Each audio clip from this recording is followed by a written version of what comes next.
நடனத்தை நீங்கள் பாருங்களே நண்பர்களே நண்பிகளே எங்கள் இந்த கீதத்தை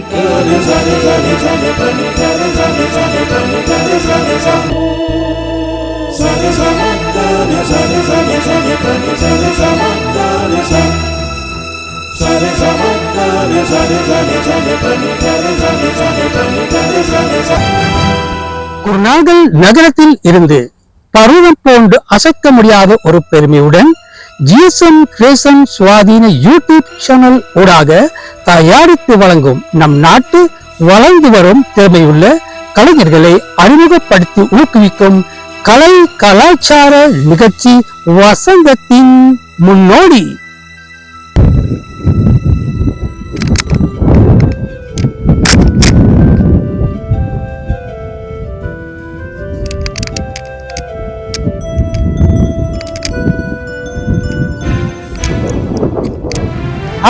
ஹாய் சார். ஜிஎஸ்எம் கிரியேஷன் சுவாதீன யூடியூப் சேனல் ஊடாக தயாரித்து வழங்கும் வசந்தத்தின் முன்னோடி நிகழ்ச்சிக்காக எங்கள் வேண்டுகோளை ஏற்றுக்கொண்டு இன்றைக்கு வருகை செய்த இளம் வளர்ந்து வரும் நடிகர் அவர்தான் ஜனா. ஹாய் ஜனா. ஹலோ, வணக்கம் சார். அப்புறம் என்ன அன்பு சொந்தங்க எல்லாருக்குமே வணக்கம். ரைட் ஜனா, சொல்லுங்க, இப்போ உங்களுடைய வாழ்க்கையில, அதாவது நீங்க சிறு வயதுல இருந்து எப்படி உங்களோட குடும்ப பிரச்சனை, எப்படி உங்களோட குடும்ப வாழ்க்கை எப்படி பாய்ப்போமா? Okay sir. சார் ஃபர்ஸ்ட் வந்து இந்த மாதிரி ஒரு விஷுவல் லொகேஷன்ல வந்து ஒரு இன்டர்வியூ செய்யறது வந்து எனக்கு ரொம்ப சந்தோஷமா இருக்கு, புதுசாகவும் இருக்கு, ஒரு புதிய அனுபவமா இருக்கு. தேங்க்யூ. நான் வந்து சார் வீட்டில் அப்பா அம்மா தங்கச்சி பேர் இருக்கோம். ஆமா. ஃபர்ஸ்ட் வந்து நாங்கள் கொழும்புல தான் இருந்தோம். கொழும்புல வந்து இப்போ வந்து கண்டியில் இருக்கோம். நான் படித்ததெல்லாம் வந்து கிரேட் 7 வரைக்கும் கொழும்புல இந்து காலேஜ் ஸ்கூலில் படித்தேன். அதுக்கப்புறம் அப்படியே கண்டிக்கு ஷிஃப்ட் ஆகி கண்டியில் ஸ்கூல் மேலே படித்தேன். அப்புறம் தான் சார் இந்த ஃபீல்டுக்கு வர்றதுக்கு முன்னாடி வந்து எனக்கு ஃபஸ்ட்டு ஸ்டார்டிங்கில் ஒரு பெரிய ஐடியா ஒன்று இருக்கல எப்படி வரும்ன்ட்டு. ஸ்கூல் டைமில் ஃப்ரெண்ட்ஸுங்கெல்லாம் ஜாயின் பண்ண பிறகு தான் எனக்குள்ள இந்த ஐடியா இருக்குன்னு எனக்கு தெரியப்படுத்தினதே என்னோட ஃப்ரெண்ட்ஸுங்க தான். சரி, அப்படித்தான் சார் இந்த ஃபீல்டுக்கு வந்து. இப்போ நான் கேட்குறேன் ஜனா, இப்போ நீங்கள் வந்து நீங்க ஸ்கூல்ல படிக்கிற காலத்துல இந்த கலையில சம்பந்தப்பட்டீங்களா, நீங்க நாடகம்லாம் நடிச்சீங்களா, எப்படி உங்களோட அந்த அந்த கலை ஆர்வம் எப்படி வந்தது உங்களுக்கு? கலை ஆர்வம் வர்றதுக்கு காரணம் வந்து நிறைய ஃபிலிம்ங்க தான். ஃபிலிம்ஸ் தான் சார் பாக்குறதுல ரொம்ப இன்ட்ரெஸ்டா போயிட்டு. ஆமா சார். ஒரு சமயத்துல வந்து இப்போ ஷார்ட் ஃபிலிம் அதை மாதிரி எல்லாம் எடுக்கணும்னா எப்படி ஸ்டார்ட் பண்றதுன்னு தெரியாது. எந்த மாதிரி ஒரு விஷயத்த கொண்டு வந்து எப்படி ஆடியன்ஸுக்கு கொண்டு போயிட்டு சேர்ப்போம், இந்த விஷயம்லாம் எனக்கு தெரியாது. அதுக்கப்புறம் அந்த டைம்ல என்னன்னா யூடியூப்ல வந்து ஒவ்வொரு film, short film, shorts videos இதுங்கெல்லாம் வர ஆரம்பிச்சு. அதாவது எனக்கு தெரிஞ்சு நிறைய பேருக்கு தெரிஞ்சிருக்கும்னு நினைக்கிறேன், மைக் செட் அப்படிங்கிற ஒரு ஷார்ட் ஃபிலிம் பண்ற ஒரு டீம் ஒன்று. அது வந்து அந்த டைம்ல ரொம்ப இன்ட்ரெஸ்ட் ஆனிச்சு. நிறைய பேர் விஷயம்லாம் பார்த்துட்டு இருந்தாங்க. எனக்கும் அந்த மாதிரி ஒரு விஷயம் ஒன்று பண்ணணும்னு ஆசை. இப்போ என் ஃப்ரெண்ட்ஸுங்க எல்லாம் சேர்த்துட்டு எனக்காக வந்து பண்ண நிறைய ஃப்ரெண்ட்ஸுங்க இருக்காங்க. அப்படின்னா சார் இப்போ நமக்கு இருக்க மாதிரி இந்த ஃபீல்டுல இன்ட்ரெஸ்ட் இல்லாட்டியும் அவன் ஃப்ரெண்ட் ஒருத்தன் பண்றான், அவனுக்காக வந்து ஏதாவது ஒரு விஷயம் பண்ணணும் அப்படின்ட்டு வந்து சேர்ந்த ஃப்ரெண்ட்ஸுங்க எனக்கு இருக்காங்க. அது வந்து கடவுளுக்கு வந்து தேங்க்ஸ் சொல்லணும். அப்புறம் வந்து அவங்களுக்கும் இந்த சமயத்துல தேங்க்ஸ் சொல்லிக்கிறேன். அந்த மாதிரி வந்து சேர்ந்த ஃப்ரெண்ட்ஸை வச்சு நான் பண்ணேன், நிறைய ஷார்ட் ஃபிலிம்ங்க எடுத்தேன். ஆனா சார் ஒரு விஷயத்த வந்து நம்ம டெக்னிக்கலா கொடுக்குற நேரம் அதை வந்து நம்ம கொண்டு வந்து சேர்க்க கஷ்டம். என்னதான் ஒரு விஷயத்த நம்ம கொண்டு போனாலும் டெக்னிக்கலா ரீதி அதுக்கான ஒரு படிப்பு ஒன்று இருக்குது. விஷுவலா வீடியோவை கொண்டு வந்து எடிட் பண்றது, இல்லாட்டி வாய்ஸ் சேர்க்கறது, டப்பிங், இந்த விஷயம்லாம் தெரியாம தான் நான் உள்ள அப்படி ஆரம்பிச்சு தான் இப்ப இந்த ஒரு சின்ன ஒரு பிளேஸ்க்கு வந்துருக்கீங்க. இப்போ ஜனா இப்படிதான். இப்ப அதாவது ஜனா, நம் நாட்டுல வந்து தமிழ் பேசும் இளைஞர்கள், கலைஞர்கள், ஆர்வம் உள்ளவங்கள் இருக்கிறாங்க. ஆனாலும் நான் எங்களோட சகோதர மொழியான சிங்கள மொழி கலைஞர்கள் எக்கச்சக்கமான முறையில் அவங்க முன்னுக்கு வந்திருக்காங்க. இப்போ காரணம் வந்து இப்போ நாங்கள் பார்த்து போக போனால் இப்போ ஒரு 30 வருஷத்துக்கு முந்தி நம்ம நாட்டில் வந்து கலைஞர்கள் இருந்தாங்க. கலைஞர்கள் இருந்தாங்க, யாழ்ப்பாணத்துலலாம் பாடல்கள் இருந்தாங்க.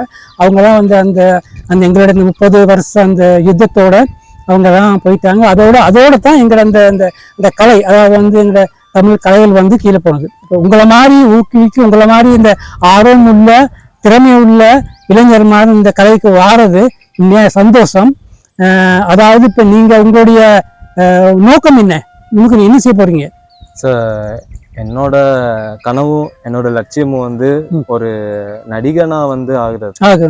அப்ப அதுக்காக தான் ஃபுல் ஃபோக்கஸ். நான் இப்ப எனக்கு இந்த விஷயம் பிடிச்சதுக்காக நான் இன்னொருத்தரோட கோலை போயிட்டு இது பண்ணணும்னு நான் யோசிக்க மாட்டேன். சரி, இப்ப டிரெக்டர்னா அவரு அதுக்கான வேலைங்க. டிரெக்டர் வந்து ஒரு பெரிய பர்சன் சார். ஏன்னா ஒரு ஆக்டருக்கு தெரிஞ்ச விஷயத்தை விட டிரெக்டருங்கிறவருக்கு வந்து நிறைய விஷயம் தெரியும். ஃபுல்லா டோட்டலா அப்கமிங் கண்ட்ரோல் பண்றவங்க தான் டிரெக்டர். அந்த பொசிஷன் வந்து ரொம்ப டஃப்பான பொசிஷன். அதை தாண்டி சார் ஆக்டிங் அப்படின்னா எனக்கு டஃப்பான பொசிஷன் இல்லாட்டி அது ரொம்ப கஷ்டமா இருக்கு, அதனால நான் அதுக்கு போக மாட்டேன். இல்ல, எனக்கு பிடிச்ச இதுதான். இதை தாண்டி வேறொரு விஷயத்த நான் நினைச்சு பார்க்கல சார். ஃபுல் அண்ட் ஃபோக்கஸா ஒரு ஆக்டர் ஆகுறதுக்காக என்ன செய்யணுமோ அந்த மாதிரி விஷயங்கள் தான் சார். அதோட ஃபேமிலி சிச்சுவேஷனை பொறுத்து நான் ஒரு ஒர்க் பண்ணிட்டு இருக்கேன் வெளியில.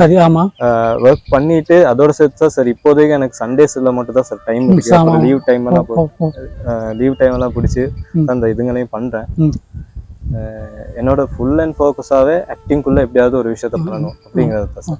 ஜனா இப்படித்தான் இப்போ வந்து எங்களுக்குள்ள அந்த குடும்ப பிரச்சனைகள், அதாவது வந்து அந்த பண பிரச்சனைகள், நான் வேலை செய்யணும், ஏதாவது நாங்கள் செய்தால் தான் எங்களை குடும்பத்தை காக்கலாம், நீங்களும் ஏதாவது செய்யணும். இந்த கலையை வந்து அதாவது வந்து இந்த கலைன்னு சொல்றது வந்து தம்பி அது எல்லாத்துக்கும் வராது. இப்போ நாங்கள் ஒரு உதாரணம் சொல்லிட்டு போன தம்பி, இப்போ ஒரு இன்ஜினியரை டாக்டரை எங்களும் உருவாக்கலாம். ஒரு 5 வருஷம் கேம்பஸுக்கு போயிட்டு வந்தேன். ஆனால் ஒரு சரியான கலைஞரை உருவாக்க கஷ்டம், சரியான கஷ்டம். ஒரு சரியான கலைஞர் வந்து ஒரு ஒரு ஒரு ஒரு ஒரு டேலண்ட் கலைஞராக வாருன்னு சொன்னால் எப்படியும் ஒரு 10-20 வருஷம் போகணும். அதுக்காக வந்து உழைக்கணும், அதுக்காக பொறுமை இருக்கணும். அந்த பொறுமை நான் உங்க முகத்தை காண்றேன் இருக்கு. இப்போ ஒரு கலைஞர் உருவாகிறதுக்கு ஏகபட்சம் ஒரு 10-20 வருஷம் ஆகும். எப்படி உங்க ஆரம்பம் எப்படி உருவாகுது உங்களுக்கு இந்த ஃபீல்ட்ல? இந்த ஃபீல்ட்ல சார் எனக்கு வந்து எப்படி ஆரம்ப பயணம் இருந்துச்சுன்னா, அது நான் தெரிஞ்சோ தெரியாம இந்த விஷயத்த பண்ணமா தெரியாது சார். செல்போன்ல வந்து கேமரா வர ஸ்டார்ட் பண்ண டைம்ல வந்து நாங்க இந்த சின்ன சின்ன டிராமா மாதிரி செய்வோம் சார் வீட்டுல. நானும் தங்கச்சிங்க இருக்காங்க, மது அப்புறம் ஜானு 2 பேர் இருக்காங்க. இவங்களோட சேர்ந்து நான் சின்ன வயசுல வந்து ஷார்ட் பிலிம் இந்த மாதிரி ரெடி பண்ணுவேன். ஷார்ட் பிலிம்னே தெரியாது, ஆனா நீங்க செய்வீங்க. அந்த மாதிரி டிராமா பண்ணி விஷுவல் வச்சு வீடியோ வந்து அதை கட் பண்ண முடியும் அந்த போன்ல. அப்ப அந்த போன்ல வந்து நாங்க வீடியோ பண்ணி ரெக்கார்ட் பண்ணி இதெல்லாம் பார்த்தோம். ஆனா எடிட்டிங் பண்றது அது இதெல்லாம் விஷயம் தெரியாது சார். அப்படிதான் அந்த விஷயம் ஸ்டார்ட் ஆகுச்சு. சரியா, எங்களோட ஆரம்ப பயணம் வந்து தெரியாம நமக்குள்ளதான் இருக்கு இந்த விஷயம். ஆனா அது வந்து இயற்கையா அந்த இதை கொடுத்துருக்கு. இப்ப ஜனா, நான் கேட்டா உங்களுக்கு சொல்லணுமா, நீங்க உங்களோட முதல் நாடகம் ஒரு அனுபவம். இப்ப நீங்க இப்படிலாம் நீங்க சிறு வயதுல இப்படிலாம் நீங்க ரீசர்ச் பண்ணி இப்பெல்லாம் செய்து நீங்க ஒரு ஒரு ஒரு ஒரு ஒரு காலம் வந்திருக்கீங்க. அதாவது அது பிறகு உங்களோட பெஸ்ட், அதாவது முதலாவது நாடகம் எப்படி, அது நீங்க மேடை ஏறினீங்களா, எப்படி நடிச்சீங்க, அதை பத்தி நீங்க காய்ச்சா என்ன சொல்லலாம் சார்? டிராமானா ஸ்கூல்ல பண்ண டிராமா தான். அதெல்லாம் தாண்டி சார் எனக்கு வந்து யூடியூப்ல வந்து அவ்வளவு வீடியோங்க பண்ணி எந்த வீடியோவுமே வந்து வராம எடிட் பண்ண முடியாம என்னன்னு தெரியாம அப்படி விடப்பட்ட வீடியோஸ்லாம் தாண்டி சார் ஃபர்ஸ்ட் நான் வந்து ரிலீஸ் ஆன ஒரு வீடியோனா சார் சென்ட்ராயோன்னு என்னோட ஃப்ரெண்டு யசோதரன் ரெடி பண்ண ஒரு சாங். அந்த பாட்டுல வந்து சென்ட்ராயோ சாங்ல வந்து அவனுக்கு ஹெல்ப் பண்றதுக்காக ஒரு மைக்கை கொடுக்கறதுக்காக நான் அந்த டைம் போயிருந்தேன். அப்போ வந்து சார் நடிக்க வேண்டிய தம்பி இருக்காரு, நம்மளோட தம்பி தான். அவரு வர முடியாத காரணத்தினால நான் அந்த சீனுக்கு நான் நடிச்சேன் சார். ஒரு சின்ன சீன் சார். காஃபி ஷாப்ல வந்து நான் வந்து மற்ற கஸ்டமர் ஒருத்தவங்க இருக்காங்க, அவங்க தான் ஹீரோயின். அவங்களுக்கு வந்து காஃபியை கொண்டு வந்து கொடுக்கணும். வெறும் 5 செகண்ட் சீன் தான் சார் நான் வந்திருப்பேன். ஆனா அதுதான் என்னோட இதுல வந்து சார் ரிலீஸ் ஆன யூடியூப்ல ரிலீஸ் ஆகி ஆடியன்ஸுக்கு தெரியப்படுத்தின முதல் ஆரம்பம். உங்களுக்கு எப்படி அந்த ஃபீலிங் எப்படி உங்களுக்கு வந்தது? ஃபர்ஸ்ட் டைம் சொல்லி கொடுக்கல நீங்க உங்களோட அந்த கனவு, அதாவது வந்து பிரைன் தான், அது கனவு தானே. நாங்க ஒரு கனவை கண்டு அந்த கனவு உருவாகும் பொழுது எப்படி உங்களுக்கு வந்து ஃபீலிங், சந்தோஷம் எப்படி? அந்த பாட்டு நல்ல ரீச் பாயிண்ட்ல இருந்துச்சு சார். உடனே இப்படி நினைக்கல, என்ன வந்தோடனே உடனே இப்படி ஒரு செய்ய சொல்லிட்டான். அவன் கூட பரவாயில்ல இந்த கேரக்டரை கொடுப்போமா அப்படின்னு யோசிக்காம மச்சான் இதை பண்ண முடியுமா அப்படின்ட்டு தயத்தை கேட்டான். எனக்கு வந்து அது இன்ட்ரெஸ்டா இருந்துச்சு. அப்பா இப்படி ஒரு சீனுக்கு நம்மள கூப்பிடுறாங்களே அப்படின்ட்டு. அதுல நடிச்சவங்களாம் சார் நல்ல ஃபேமஸ் ஆனவங்க தான், நல்ல டிவி சேனல் அது இதுங்கெல்லாம் நடிச்சவங்க, இல்லாட்டி நல்ல ரீச் ஆன அதுல நடிச்ச ஹீரோயின் அக்கா கூட நல்ல ரீச் ஆனவங்க. அப்படிங்கிற பட்சத்துல நம்மளே அதுக்குள்ள கூப்பிட்டுருக்காங்கன்ற ரொம்ப சந்தோஷம். நம்ம எங்கேயோ தேடிட்டு இருக்க ஒரு விஷயம் வந்து இந்த இடத்துல வந்து அதாவே கொண்டு வந்து யூனிவர்ஸாவே கொண்டு கொடுத்துதான். அந்த மாதிரி எனக்கு டைமும் சரி, கண்டிப்பா சார் பெரிய சான்ஸ் ரிலீஸ் ஆகுற டைமும் சரி அவ்வளவு எக்ஸைட்மெண்டா இருந்துச்சு எனக்கு. நீங்க அந்த ஒரு சில டெலி டிராமால நீங்க நடிச்சிருக்கீங்க, அதாவது யூடியூப் டிராமால என்னென்ன டிராமா நடிச்சிருக்கீங்க நீங்க? நிறைய வந்து சின்ன சின்ன ஷார்ட் ஃபிலிம் ஆரம்பிச்சோம். காதல் வந்துருச்சு அப்படிங்கிற ஒரு ஷார்ட் ஃபிலிம் நண்பன் சிர்னாஸ் அவர் எடுத்தாரு. அவர் வந்து ஒரு இயக்குனர். இப்போ வந்து ஃபிலிம் ஒன்னும் ரெடி பண்ணியிருக்காரு, அது கூடிய சீக்கிரம் ரிலீஸ் ஆக போகுது, தியேட்டர் ரிலீஸ். அப்ப அவர் தான் என்னை வந்து ஒரு கதாநாயகனா அறிமுகப்படுத்தினாரு.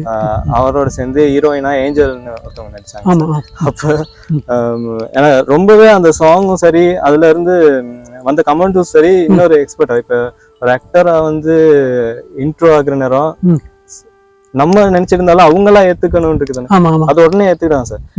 நல்லா இருந்துச்சு, ஸ்டோரி நல்லா இருந்துச்சு, நீங்க கொடுத்த விதம் நல்லா இருந்துச்சு, பேசுனது, இந்த கேரக்டர்ஸ் ரெண்டுக்கும் உள்ள அந்த கெமிஸ்ட்ரி.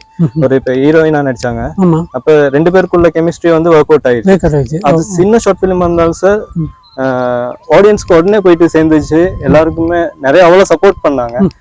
அவங்க சப்போர்ட்னாலதான் இன்னைக்கு வரைக்கும் சப்போர்ட் பண்ணிக்கிறாங்க. இந்த ஆரம்ப கட்ட பயணம் வந்து வர்றதுக்கு வந்து இவ்வளவு ஷார்ட் ஃபிலிம்ங்க பண்ணது, சாங்ஸுங்க பண்ணது வந்து எந்த ஒரு விஷயத்தையுமே வந்து நான் இது சின்னதா இருக்கு அப்படின்ட்டு எதுவுமே யோசிச்சது இல்லை சார். இன்னும் இன்னைக்கு வரைக்கும் கத்துட்டு தானே போறோம். ஒரு பெரிய படமா இருந்தாலும் சார், இன்னொரு ஏதோ ஒரு இதை விட பெரிய ஒரு படத்துல இருந்து கத்துக்கிட்டாங்க. புதுசா உருவாக்கப்படுற ஹாலிவுட் படமா இருந்தா கூட அவங்க இன்னொரு விஷயத்துல இருந்து கத்துட்டு இருக்காங்க. நம்மளும் அதே தான் சார், சின்னது பெருசாலாம் இல்ல, நம்ம பண்ற விஷயம் நல்லா போயிடுச்சு. அதாவது ஜனா இப்படித்தான் நீங்கள் உங்களுடைய அந்த அதாவது உங்களுடைய அந்த கனவு, அதாவது உங்களுடைய உழைப்பு, நீங்கள் ஒரு கலைஞராக வரணும், அதாவது ஒரு நடிகராக வரணும், இந்த நாட்டுக்கு ஒரு நடிகராக விஷயத்துகள் எங்களுக்கு எடுத்துக்காட்டலாம். ஒரு நாடகம் நடிப்பு நடிகன்னு சொன்ன தம்பி, அது வந்து ஒரு உணர்ச்சியான ஒரு இது, அதாவது நடிப்புன்னு சொன்னோம். அந்த நடிப்பாளர்களுக்கு, மக்களுக்கு, நாட்டு மக்களுக்கு, சமுதாயத்துக்கு, இளைஞர்களுக்கு, அந்த எல்லா சமுதாயத்துக்கும் ஒரு படிப்பினையை எங்களுக்கு கொடுக்கலாம். அது அப்படி இருந்தாலும் கூட நீங்கள் இந்த பொசிஷன், அதாவது இந்த ஃபியூச்சர் பொசிஷன்ல நீங்க என்ன செய்றீங்க? அதாவது இந்த காலத்துல நாங்க ரீசெண்டா வந்து ரெடி பண்ணி ரிலீஸ் பண்ண சாங்ஸ் தான் வந்து கனவே கலையாது சார். கனவே கலையாது. ஒவ்வொரு இளைஞனுக்குமே வந்து ஒரு ட்ரீம் ஒன்று இருக்கு. இந்த இருக்க எல்லாத்துக்குமே ஒரு கனவு இருக்கு. எல்லா கனவுலையும் காட்டுறது என்னன்னு சார், அவங்க வாழ்க்கையில வந்து ஜெயிச்சிருவாங்க. எல்லாமே வந்து அந்த நிறைய பாடல்கள் நம்ம சூப்பர் ஸ்டார் ரஜினி சார் பாட்டு எடுத்துக்கிட்டீங்கன்னாலும் அந்த அண்ணாமலை எனக்கு ரொம்ப பிடிக்கும். வேத சத்தியம் அந்த பாட்டுல அவர் வெற்றி அடைகிற வரைக்கும் காட்டுவாங்க. நம்ம கனவே கலையாதே சாங்ல நம்ம என்ன விஷயம் பண்ணிருக்கோம்னா, நம்ம எல்லாமே சேர்ந்து ரெடி பண்ணி இந்த சாங்ல சார் அந்த பாட்டுல பாடினவர் வந்து அசான் சுப்பிரமணிய யசோதரன் ஃப்ரெண்டு தான். அவரோட சேர்ந்து தூஜே, அவரும் என் நண்பர். நம்ம 3 பேரும் சேர்ந்து அதோட சேர்த்து ஒரு டீம் ஒன்று சேர்ந்து இந்த விஷயத்தை உருவாக்கணும். ஒரு இளைஞன் வந்து அவன் கனவுல ஜெயிக்கணும்னு போராடி அவனோட ஒரு யூட்டர்ன் பாயிண்ட் பேஸ் பண்ணி நாங்க இந்த சாங் செஞ்சோம். அவன் வெற்றி அடைவான எல்லாம் தெரியல, அவன் அந்த இடத்துல இருந்து எழும்புறான், அவனாலே முடியும் அப்படிங்கிற ஒரு விஷயத்த வச்சுதான் இந்த இதை செஞ்சோம் சார். இதுக்கு அப்புறம் வந்து அது வரைக்கும் தேடிக்கிட்டு இருந்த ஒரு விஷயம் அதுக்கப்புறம் மாறுபட்டுருச்சு. ஏன்னா நாங்க அதுக்கு முன்னாடி குச்சேஸ்னு ஒரு பாட்டு செஞ்சோம் சார். ஃப்ரெண்ட்ஸுங்க ஷேர் அது இதெல்லாம் ஆடியன்ஸுக்கு ரீச் ஆச்சு சார். இப்ப இந்த விஷயத்த வந்து நாங்க எப்படி கொண்டு போயிட்டு சேர்க்கறதுன்னு பார்த்துட்டு இருக்கும்போது கனவே கலையாத சாங் சிம்பிளா வந்து போயிருந்தாலும் மீடியா சைட்ல இருக்கவங்க இந்த மாதிரி நிறைய பேருக்கு போயிட்டு சேர ஆரம்பிச்சு சார். அதுக்கப்புறம் வந்து ஒவ்வொரு சின்ன சின்ன வாய்ப்புங்களாம், பெரிய அளவுல சின்ன சின்ன வாய்ப்புங்கள்லாம் வந்து தேடி வர ஆரம்பிச்சு. நம்ம தேடி இருக்க விஷயம் நம்மள தேடி வரும். அதுல நம்ம பார்த்துருப்போம் சார். அது வரைக்கும் சொல்லிட்டு இருந்தாங்க. ஆனா உண்மைக்குமே அதுக்கப்புறம் அந்த கனவே கலையாதுங்கிற விஷயம் வந்து மாத்திருச்சு. அது மூலமா ஒரு திரைப்படம் ஒண்ணு கிடைச்சிச்சு. ஒரு முக்கியமான ஒரு கேரக்டர் சார். அந்த பாட்டுல உங்களுடைய பங்களிப்பு என்ன தம்பி? பாட்டுல சார் அந்த ஸ்டோரி ஒண்ணு போகும், சாங்கோட சேர்த்து ஒரு ஸ்டோரி ஒண்ணு போகும். ஸ்டோரியில வந்து நான் ஹீரோவா பண்ணிருக்கேன். ஆமா சார். உங்களோட வந்து ஒரு நடிகை நடிக்கிறாங்களா? நடிகை ஒருத்தவங்க நடிக்கிறாங்க சார். அந்த அதுல வந்து ஒரு கேரக்டர் வரும், ஒரு இளைஞனோட கனவு தான். அதுல ஒரு ஆக்டரா நடிக்கிறேன் அப்படிங்கிற விஷயம் இல்ல சார். சாதாரண இந்த ஒரு விஷயத்த வந்து அந்த பாக்குற எல்லாருமே வந்து அவங்களா ஃபீல் பண்ணா அதுவே ரொம்ப சந்தோஷம். ரைட். அந்த ஒரு இதுல சார் இந்த கனவே கலருதுங்க சாங் மூலமா கிடைத்த ஒரு திரைப்படம் வந்து கூடிய சீக்கிரம் ஆதாருங்கிற ஒரு ஃபிலிம் ஒண்ணு, அது வந்து அர்ஜுன்ங்கிற ஒரு அண்ணா அவர் தான் ரெடி பண்றாரு. அண்ணான்னு தான் சொல்லுவேன், ஏன்னா அவர் வந்து இந்த வாய்ப்பை கொடுத்தாரு, தம்பி நீ வந்து பண்ணுடா அப்படின்ட்டு. அதுல ஒரு முக்கியமான கேரக்டர் நடிச்சிருக்கேன். இப்போ உங்கள் இந்த கலை பயணத்துக்கு வரும் பொழுது உங்களுக்கு உதவி செய்தவங்களா உங்களுக்கு, அதாவது இந்த இந்த இந்த பயணத்துக்கு உங்களுக்கு உதவி செய்தவர்கள்? சார் நான் வந்து தேங்க்ஸ் சொல்லணும்னா இந்த ஒரு இதுக்கு வந்து கலைஞனாக இருந்தாலும் சரி யாராக இருந்தாலும் சரி, ஒன்று வந்து ஃப்ரெண்ட்ஸ், அதுக்கப்புறம் ஃபேமிலி ரெண்டுமே கண்டிப்பாக சப்போர்ட் பண்ணணும். சப்போர்ட் இல்லாமல் இன்னும் நிறைய பேர் வந்திருக்காங்க, அவங்கெல்லாம் ரொம்பவே கிரேட்.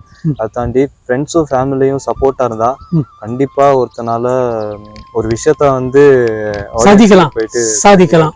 கட்டாயமா கண்டிப்பாக சார். அந்த வகையில் எனக்கு கிடைச்ச என்னோட குடும்பமா இருக்கலாம், என்னோட நண்பர்களா இருக்கலாம், பெரிய சப்போர்ட்டிவ் பர்சன் சார். எங்க அப்பா வந்து ஒவ்வொரு டைம் வந்து எனக்கு காசு இல்லாத டைம், அந்த டைம்ல வந்து வெளியில எங்கேயாவது போகணும்னா காசை கொடுத்துட்டு போயிட்டு வரலாம் சொல்லியிருக்காரு. ஷார்ட் ஃபிலிம்க்கு வந்து யாருமே இந்த அளவுக்கு சப்போர்ட் பண்ணுவாங்களான்னு தெரியல. எங்க அப்பா வந்து காசு வச்சுட்டு போவார். காலைல எழும்புற நேரம் காசு இருக்கும், பஸ்ஸுக்கு போயிட்டு வர செலவுக்கு சாப்பிடுறதுக்கும் சேர்த்து வச்சுட்டு போவார். முதல், அதாவது உங்களுடைய குடும்பத்துல தாய் தந்தை சகோதரர்கள்ட்ட இருந்து முதல் சப்போர்ட், அதாவது முதல் சப்போர்ட் கிடைச்சது. அதாவது நண்பர்கள் அப்போ தாண்டி அதுக்கப்புறம் தங்கச்சி, அப்புறம் என்னோட நண்பர்ல வந்து ஸ்பெஷலா ஒருத்தர் சொல்லணும்னா சஃபான் அக்ரம் சாருக்கும் ரொம்ப தெரிஞ்சிருக்கும், ஒர்க் பண்ணிருக்கீங்க. அவரோட சேர்ந்து நான் ஒரு ப்ராஜெக்ட் ஒன்று பண்றோம். அந்த ப்ராஜெக்டோட டைட்டில் நிறைய பேருக்கு தெரியும், இந்த வீடியோ பார்த்துருக்கேன், எனக்கு தெரிஞ்ச கொஞ்சம் பேருக்கு தெரிய வாய்ப்பு இருக்கு, சவுத் ஜோன். அதோட வந்து ஃபர்ஸ்ட் லுக் போஸ்டர் வந்து இந்த சமயத்துல சொல்லிக்கிறேன் சார், எங்களுக்கும் ஒரு ப்ரொமோஷனா இருக்கும்.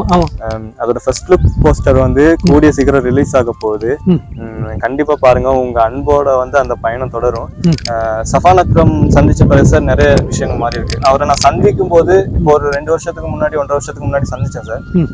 அப்ப பார்த்து என்னை எப்படி இந்த விஷயத்துக்கு செலக்ட் பண்ணி ஒரு படத்துக்கு எடுத்த, அவரோட சேர்ந்து இன்னொரு பெரிய ஒரு பிலிம் ஒன்று பண்ண இருக்கும் சார். அதுக்கான ஆரம்ப கட்டம் வந்து சவுத் ஜோனோட எங்களோட விஷயத்த பார்த்து எடுத்து அதுக்கப்புறம் தான் சார் அந்த பிலிம்ல ஒர்க் பண்ண போறோம். எப்படி அவர் அந்த விஷயத்த நான் ஆரம்பிக்கும் போது எனக்கு எதுவுமே இருக்கல. அந்த 2 வருஷத்துக்கு முன்னாடி நான் ஒரு தேடிக்கிட்டு இருக்க ஒருத்தராக தான் இருந்தேன். அப்படிங்கிற பட்சத்துல அவர் வந்து சார் என்னை ஜாயின் பண்ணாரு, வாங்க உங்களால பண்ண முடியும்ட்டு ஒரு படத்துக்கு ஜாயின் பண்ணாரு. அப்படியே தான் சார் இந்த விஷயம்.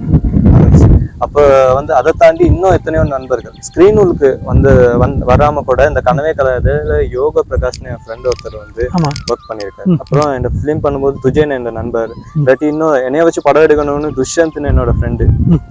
அவங்க சார் இப்ப கேமரா இல்லாட்டியும் செல்போன்ல சரி படம் எடுப்போம் அப்படின்னு சொல்லிட்டு என்னை கூப்பிட்டு போயிட்டு எடுக்கிறதா இருக்கட்டும், இல்லாட்டி ஃபிட்னஸா இருக்கட்டும், இல்லாட்டி நண்பர்கள், இல்லாட்டி ஏஞ்சல், இந்த மாதிரி நிறைய பேர் இருக்காங்க சார் என்னோட லைஃபுக்குள்ள. இந்த விஷயத்த நீ பண்றதுக்கு சப்போர்ட் பண்றோம். அவங்க எல்லாருக்குமே வந்து இந்த நிமிஷத்துல நன்றி சொல்லிக்கிறேன். அதையும் தாண்டி இன்னொரு குட்டி தங்கச்சி இருக்காங்க யூதா, அப்புறம் அவங்க எல்லாம் சார் சின்ன சின்ன குட்டி ஆடியன்ஸ், அப்புறம் குட்டி குட்டி தம்பிங்க எல்லாம் இருக்காங்க. நிறைய பேர் சொல்லிட்டே போகலாம் சார். அவங்க எல்லாருமே வந்து நான் வர்றதுக்கு காரணம் இன்னைக்குமே சப்போர்ட்டிவா இருக்க, இன்னைக்கு வரைக்கும் பாத்துக்கிட்டு இருக்கேன். ஆரம்பத்துல அந்த காதல் வந்துருச்சுன்ற ஷார்ட் பிலிம்ல இருக்கு, இன்னைக்கு வரைக்கும் நாளைக்கு என்ன அப்டேட் போடுவேன்னு பாத்துக்கிற வரைக்கும் இருக்கு. எல்லாருமே என்னோட சொந்தங்க தான். அவங்களுக்காக தான் நான் இந்த படத்தை பண்ண ஆரம்பிச்சது எனக்காக இருந்தாலும் சார், செஞ்சுட்டு போறதும் செய்யறதும் அவங்களுக்காக தான் சார். உண்மையாகவே ஜனா, இப்ப நீங்க ஆர்வம் உள்ள இளைஞர் கலைஞர் முறையில தம்பி, இப்ப நீங்க இன்றைக்கு எங்களுடைய நிகழ்ச்சிக்கு வந்து பங்கு பெற்று இந்த நிகழ்ச்சிக்கு வந்து இன்டர்வியூக்கு வர சொல்லி நான் உங்களுக்கு சொன்னதும், நீங்கள் கண்டிலிருந்து நீங்கள் அங்கிருந்து வந்து நீங்கள் இந்த இதை செய்தீங்க. அதாவது நீங்கள் இந்த நம்பிக்கை, அதாவது வந்து இந்த நம்பிக்கை தான் தம்பி உங்களுக்கு போகிறதுக்கு உதவியாக இருக்கும். ஆனபடியாக உங்களுக்கு நான் நன்றி கூறுகிறேன். இந்த எங்களுடைய வசந்தத்தில் முன்னோட்டம் நிகழ்ச்சிக்கு வந்து இது தமிழ் முதல் நிகழ்ச்சி. அது உங்களுக்கு அது புதுசாக இருக்கலாம், ஆனால் இது கனவிஷயத்தில் வந்து எங்களுடைய சிங்கள நடிகர்கள் வந்து கனவிஷயத்தில் வந்து இந்த வசந்த தசந்தேன்னு சொல்லி விஷயத்தில் அவங்க பங்கு பெற்றிருக்காங்க. ஆனால் தமிழ் நிகழ்ச்சியில் இது முதல் நிகழ்ச்சின்னு சொல்லி சந்தோஷப்படலாம். இது வந்து முதல் நிகழ்ச்சி. வசந்தத்தின் முன்னோட்டம் நிகழ்ச்சி. அதுக்காக உங்களுக்கு நன்றி கூறுகிறேன். இப்போ நான் ரொம்ப நன்றி கூறுகிறேன். இந்த நிகழ்ச்சியிலையும் நம்மள மாதிரி சின்ன சின்ன கலைஞர்களை கூட ஒரு பிளேஸுக்கு கொண்டு வரணும், அவங்களையும் இன்னும் வெளியே 4 பேருக்கு தெரியப்படுத்தணும்னு நினைக்கிறது ரொம்ப சந்தோஷம் சார். இதுல மொழி அது இதெல்லாம் தாண்டி சார் இன்னும் நிறைய பேருக்கு போயிட்டு அந்த விஷயம் சேர நேரம் கலைஞர்களுக்கு இந்த மொழி அது இது எதுவுமே கிடையாது சார். அதை தாண்டி அந்த விஷயம் போயிட்டு சேர்றதுல ரொம்ப சந்தோஷம். ஸோ இந்த நிகழ்ச்சிக்கும் அப்புறம் சாருக்கும் ரொம்ப நன்றி. கண்டிப்பா சார்ட பயணம் தொடரணும். சார் மூலமா இன்னும் நிறைய கலைஞர்கள் வளர்ந்து வர கலைஞர்களுக்கு இன்னும் ஒரு நல்ல ஒரு பிளேஸ் கிடைக்கணும். நன்றி சார். அப்ப நாங்கள் விடைபெறுவோம். மீண்டும் இவ்வாறான நிகழ்ச்சி, அதாவது GSM கிரியேஷன் யூடியூப் சேனல் ஊடாக நாங்கள் தயாரித்து வழங்கும் வசந்தத்தின் முன்னோடி நிகழ்ச்சிக்கு இன்றைக்கு வருகை செய்த ஜனா, உங்களுக்கு உங்களுடைய வாழ்க்கையில் உங்களுடைய பயணத்துக்காக நான் எல்லாருடைய இறைவனை வேண்டிக் கொள்கிறேன். உங்களுக்கு இந்த பயணத்துக்கு போகிறதுக்கு எல்லாருடைய இறைவனும் உதவி செய்வார். அத்துடன் இவ்வாறான நிகழ்ச்சிகளூடாக மீண்டும் சந்திக்கும் வரை நாங்கள் உங்களிலிருந்து விடைபெற்றுக் கொள்கிறோம். நான் கிறிஸ்டி ஜனா.